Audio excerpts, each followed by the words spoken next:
Hello viewers, organic chemistry के name reaction के next lecture में आपका स्वागत है। और आज हम लोग जो बात करेंगे वो है केनिज़ारो रिएक्शन के बारे में बात करेंगे।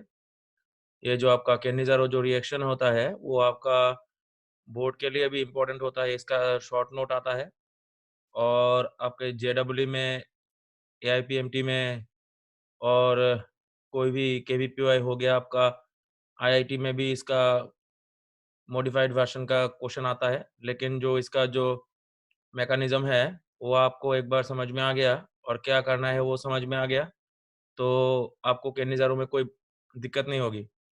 तो हम लोग शुरू करते हैं। शुरू करने से पहले मैं आपको एक रिक्वेस्ट करना चाहता हूँ। मेरा ये वीडियो आपको पसंद आया तो आप लाइक और शेयर ज़रूर करना, और कुछ प्रॉब्लम होगा तो कमेंट बॉक्स में वो ज़रूर बताइएगा, और चैनल को सब्सक्राइब कीजिए। आज स्टॉक एनालिसिस के बारे में मैं भी एक वीडियो अपलोड करूंगा।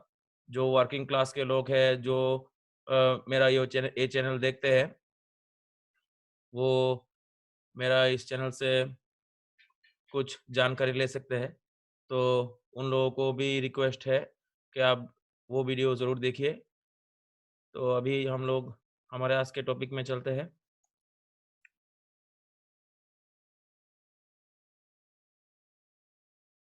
यह है आपका केनिज़ारो रिएक्शन। हम लोगों ने हमारा ऑर्गेनिक केमिस्ट्री के फर्स्ट लेक्चर में एल्डोल कंडेंसेशन में देखा था एक कार्बोनिल कंपाउंड जिसमें आपका अल्फा हाइड्रोजन होता है, वो आपका एल्डोल कंडेंसेशन में टेक पार्ट करता है इन presence of aqueous base. But अभी जो आपका ये जो केनिज़ारो रिएक्शन है, इसमें कार्बोनिल कंपाउंड जिसमें अल्फा हाइड्रोजन नहीं होता है वो आपके केनिज़ारो रिएक्शन में टेक पार्ट करेगा। तो रिएक्शन का मैकेनिज्म बहुत इंपॉर्टेंट है अगर आपको एंट्रेंस में क्वेश्चन आंसर करना है। नहीं तो शॉर्ट नोट के लिए सिर्फ इतना ही काफ़ी काफ़ी होता है। तो हम लोग डिटेल्स में समझते हैं कि केनिज़ारो रिएक्शन कैसे होता है। अभी देखिए, जिनको अल्फा हाइड्रोजन के बारे में नहीं पता है उनको मैं पहले बता देता हूँ। यहाँ पे देखिए ये जो फॉर्माल्डिहाइड है, इस फॉर्माल्डिहाइड में देखिए ये फंक्शनल ग्रुप है। तो अल्फा कार्बन का डेफिनेशन पहले आपको समझना चाहिए। A carbon atom which is attached with the functional group is known as the alpha carbon। अभी ये फंक्शनल ग्रुप के साथ में कोई कार्बन अटैच्ड रहेगा तो इसको अल्फा कार्बन बोलते हैं। बट अभी ये देखिए, ये जो फंक्शनल ग्रुप है इसके साथ में कोई कार्बन ही नहीं है, अटैच्ड कोई कार्बन ही नहीं है, इसलिए इसमें अल्फा कार्बन ही नहीं है। अल्फा कार्बन नहीं होगा तो अल्फा हाइड्रोजन का कोई क्वेश्चन ही नहीं आता है। So if no alpha carbon is present, then no alpha hydrogen should be present, but sometimes alpha carbon may be present but alpha hydrogen may not be present। ये हम लोग बाद में देखेंगे, पहले इसको देखते हैं। देखिए यहाँ पे लिखा हुआ है a carbonyl compound which does not have any alpha hydrogen must undergo Kenisaro in presence of a strong base। तो केन एल्डोल के साथ डिफरेंस क्या हो गया? एल्डोल में हम लोग एक्वास बेस यूज करते हैं और केनिज़ारो में हम लोग स्ट्रॉन्ग बेस यूज करते हैं, एनहाइड्रस बेस। अभी देखिए ये रिएक्शन NaOH के प्रेजेंस में होगा ऐसा कोई बात नहीं है। इसमें आपका KOH भी हो सकता है और इसमें आपका जो है बेरियम हाइड्रोक्साइड भी हो सकता है, वो सब कुछ भी हो सकता है। तो मैंने यहाँ पे NaOH से यूज किया है। देखिए बेस जो है वो एक्वास नहीं है, ये एनहाइड्रस बेस है। अभी क्या होता है, कैसे करेंगे, ये देखिए, ये आपको मान मान के चलना है। यहाँ पे दो फॉर्माल्डिहाइड मॉलिक्यूल है, तो दो फॉर्माल्डिहाइड मॉलिक्यूल में आप ये बात अच्छे से समझ लीजिए। शॉर्टकट क्या है, जो एक फॉर्माल्डिहाइड मॉलिक्यूल है उसको हम लोगों ने एक अल्कोहल बनाया है, कार्बन नंबर को सेम रखना है, चेंज नहीं करना है। मैं फिर से बता रहा हूँ, यहाँ पे मान के चलिए दो फॉर्माल्डिहाइड मॉलिक्यूल है, तो एक मॉलिक्यूल को हम लोगों ने एक अल्कोहल में कन्वर्ट किया है, प्राइमरी अल्कोहल में। प्राइमरी अल्कोहल में बिकॉज इसमें CH2OH ग्रुप है तो कार्बन नंबर को चेंज नहीं करना है। और दूसरा फॉर्माल्डिहाइड को हम लोगों ने एक sodium salt of carboxylic acid में लिखा है, उसमें भी आपको कार्बन नंबर को चेंज नहीं करना है। तो कैसे करते हैं देखिए, मैकेनिज्म देखिए पहले। ये तो आपका कार्बोनिल ग्रुप हो गया, C double bond O group. यहाँ पे देखिए ऑक्सीजन तो एक इलेक्ट्रोनेगेटिव एलिमेंट है, तो यहाँ पे ऑक्सीजन के ऊपर एक डेल्टा नेगेटिव चार्ज और ये कार्बन के ऊपर एक डेल्टा पॉजिटिव चार्ज आपका फॉर्म होगा डायपोल मोमेंट के लिए। अभी OH माइनस यहाँ पे एक न्यूक्लियोफाइल है, ये न्यूक्लियोफाइल के जैसा आज काम कर रहा है। एल्डोल में ये आपका बेस के जैसा काम कर रहा था, ब्रॉन्ज स्टेट बेस के जैसा। यहाँ पे एक न्यूक्लियोफाइल के जैसे काम कर रहा है, बिकॉज इसमें अल्फा हाइड्रोजन नहीं है। तो क्या होता है, यहाँ पे हो गया आपका डेल्टा माइनस, यहाँ पे हो गया डेल्टा प्लस। तो माइनस तो अभी प्लस के पास में ही जाएगा ना अटैक करने के लिए। तो ये OH माइनस जो है वो यहाँ पे अटैक किया कार्बन में। तो कार्बन का जो वैलेंसी है वो पहले देखिए 1 2 3 4 था, अभी after the attack it becomes 5, but carbon can not extend it valency due to the absence of its D orbital. So carbon का वैलेंसी एक्सटेंड नहीं होगा। तो यहाँ पे बॉन्ड को, वैलेंसी को सेटिस्फाई करने के लिए ये जो कार्बन और ऑक्सीजन के बीच में जो एक पाई बॉन्ड है, ये बॉन्ड ब्रेक होके ऑक्सीजन के ऊपर चला जाएगा। तो क्या होगा, स्ट्रक्चर देखिए, यहाँ पे कार्बन लिखा था, ये कार्बन लिखा हुआ है, यहाँ पे सिंगल बॉन्ड H था, सिंगल बॉन्ड H है, यहाँ पे सिंगल बॉन्ड H है, यहाँ पे सिंगल बॉन्ड H है। एक नया वाला OH माइनस यहाँ पे अटैक हुआ, तो यहाँ पे एक OH माइनस ऐड कर दिया। ये डबल बॉन्ड के एक बॉन्ड ब्रेक होके ऑक्सीजन के ऊपर चला गया, तो एक सिंगल बॉन्ड हो गया यहाँ पे, और ऑक्सीजन के ऊपर एक नेगेटिव चार्ज हो गया। ये है आपका स्ट्रक्चर। तो मैंने यहाँ पे 2 मॉलिक्यूल लिया था, तो एक मॉलिक्यूल एज इट इज था।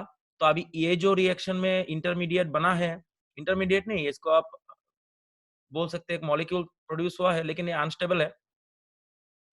Oxygen does not want to have a negative charge on it for a long time. It want to get a double bond with the carbon atom in case of when it is attached to the carbon atom. तो अभी देखिए ये जो structure आपको यहाँ पे बना है, ये अभी दूसरे वाला फॉर्मल्डिहाइड के साथ रिएक्शन करेगा। कैसे करेगा, जो रिएक्शन का ड्राइविंग फोर्स है वो क्या है, जो देखिए ये रिएक्शन का ड्राइविंग फोर्स है, ये जो नेगेटिव चार्ज है ये आपका कार्बन के साथ आके डबल बॉन्ड तैयार करना चाहता है। तो ये यहाँ पे आ गया, तो कार्बन का वैलेंसी देखिए 1 2 3 4 था, लेकिन a bond, A minus charge जब अभी यहाँ पे आ जाएगा तो यहाँ पे डबल बॉन्ड प्रोड्यूस हो जाएगा। तो डबल बॉन्ड प्रोड्यूस होने से कार्बन का वैलेंसी 5 हो जाएगा। इसीलिए यहाँ पे एक हाइड्राइड शिफ्ट हुआ है। अभी इसको आप नोट डाउन कर लीजिए, ये हाइड्राइड शिफ्ट है। हाइड्राइड शिफ्ट क्यों है, देखिए यहाँ पे ये जो बॉन्ड आपको, ये जो माइनस चार्ज अभी यहाँ पे आ गया, तो ये जो हाइड्रोजन है वो बॉन्ड का इलेक्ट्रॉन लेके जाएगा। बॉन्ड का इलेक्ट्रॉन लेके जाएगा मींस इसके ऊपर, हाइड्रोजन के ऊपर एक नेगेटिव चार्ज आ जाएगा। हाइड्रोजन के ऊपर नेगेटिव चार्ज, मैंने कोऑर्डिनेशन केमिस्ट्री में बोला था, हाइड्रोजन के ऊपर नेगेटिव चार्ज आएगा तो उसको हाइड्राइड बुलाता है। तो यहाँ पे एक हाइड्राइड शिफ्ट होगा, H माइनस शिफ्ट होगा। H माइनस अभी शिफ्ट हो जाएगा, तो यहाँ पे देखिए, यहाँ पे भी कार्बन के साथ ऑक्सीजन था, तो डेल्टा माइनस डेल्टा प्लस था। ये माइनस जो है जरूर यहाँ पे अटैक करेगा, करने के बाद कार्बन का वैलेंसी जो है वो बढ़ के 5 हो जाएगा, बट कार्बन का वैलेंसी तो इंक्रीज नहीं हो सकता। इसीलिए ये जो बॉन्ड है इसका पाई बॉन्ड ब्रेक होके ऑक्सीजन के ऊपर चला जाएगा। अभी स्ट्रक्चर क्या हुआ देखिए, अभी स्ट्रक्चर 2 कंपाउंड है, देखिए कैसे होता है।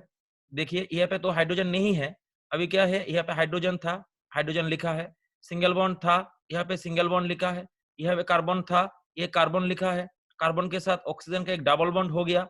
अभी ये कार्बन के साथ ऑक्सीजन का डबल बॉन्ड हो गया। यहाँ पे एक सिंगल बॉन्ड था, यहाँ पे एक सिंगल बॉन्ड हो गया, यहाँ पे एक O था, O लिख लिया, O के साथ हाइड्रोजन था एक, ये हाइड्रोजन लिख लिया, ये तो हाइड्रोजन अभी यहाँ पे चला गया। अभी देखिए ये हो गया इसका स्ट्रक्चर। प्लस क्या होता है, ये जो कार्बन है, ये कार्बन मैंने यहाँ पे लिख लिया, यहाँ पे सिंगल बॉन्ड हाइड्रोजन था, ये सिंगल बॉन्ड हाइड्रोजन लिख लिया, यहाँ पे भी सिंगल बॉन्ड हाइड्रोजन था, सिंगल बॉन्ड हाइड्रोजन लिख लिया। यहाँ से एक हाइड्रोजन हाइड्राइड आके यहाँ पे ऐड हुआ, इसलिए यहाँ पे एक हाइड्रोजन ऐड कर दिया।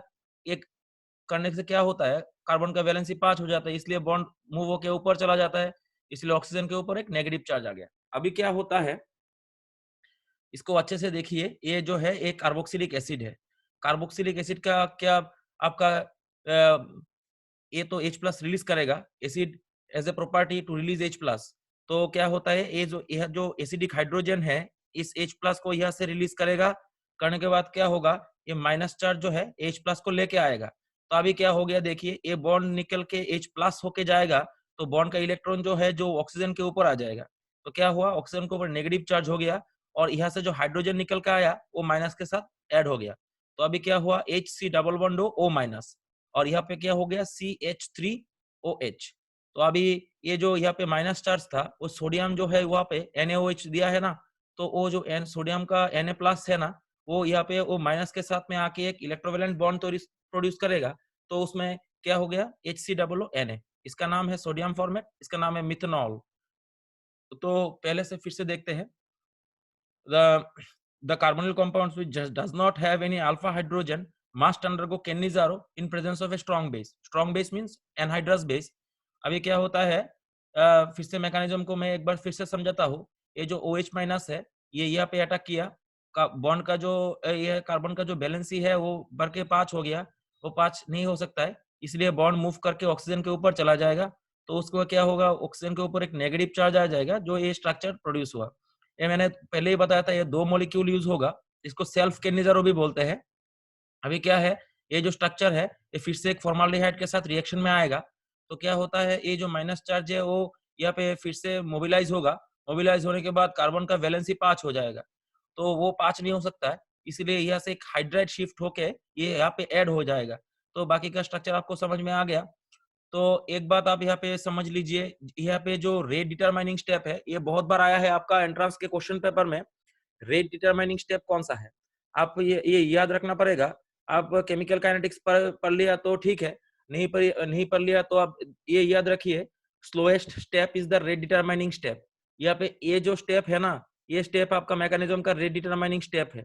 आपका क्वेश्चन में आएगा which is the rate determining step, वहां पे एक ऑप्शन आएगा आपको, hydrate step is the rate determining step, that is the correct answer. Hydrate step Cannizzaro में ऑलवेज आपका रेट डिटरमाइनिंग स्टेप होता है। कैसे होता है, देखिए, स्लो क्यू होता है step, hydrogen is generally, hydrogen आपका H प्लस होता है, H वो आपका ऊपर, वो अपने ऊपर H माइनस नहीं रखना चाहता है, तो H minus is not favourable, इसलिए ये स्टेप जो है वो स्लो है। तो आपको याद रखना है, hydrate shift is the rate determining step. तो इसको सेल्फ क्यों बुलाते हैं, सेल्फ केनिज़रो क्यों बुलाते हैं, बिकॉज ये जो 2 मॉलिक्यूल मैंने यूज किया यहाँ पे, दोनों मॉलिक्यूल फॉर्माल्डिहाइड का है, इसीलिए इसको सेल्फ बुलाते हैं। तो दूसरे टाइप का भी होता है क्रॉस केनिज़रो। क्रॉस केनिज़रो कैसे होता है, देखिए यहाँ पे 2 टाइप का एल्डिहाइड यूज किया है मैंने, एक है फॉर्माल्डिहाइड, एक है बेंजल्डिहाइड, इसमें भी अल्फा हाइड्रोजन नहीं है। तो आपको क्या करना है, आप इसको ऑलवेज याद रखिए, ये जो छोटा वाला एल्डिहाइड है जिसमें कार्बन नंबर कम है, इसमें तो आपका 7 कार्बन नंबर हो गया, फिनाइल में आपका 6 कार्बन नंबर कार्बन होता है, और ये इसमें एक सात कार्बन हो गया।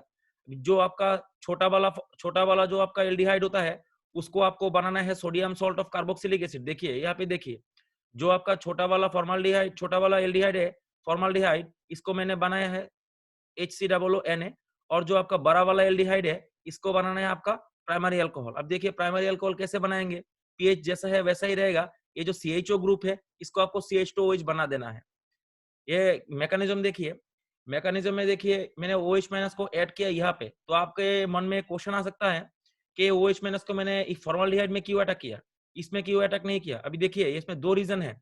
अभी देखिए, ये जो पीएच का जो स्ट्रक्चर है, वो स्ट्रक्चर फिनाइल ग्रीन आपको याद है C6H5, ये जो स्ट्रक्चर है वो बड़ा स्ट्रक्चर है, इसीलिए OH माइनस अभी यहाँ पे अटैक करने जाएगा तो क्या होगा, स्टेरिक हिंड्रेंस होगा, ये बल्कि बॉडी रिपील ईच अदर, तो ये पीएच ग्रुप जो है वो OH को अच्छे से अटैक नहीं करने देगा।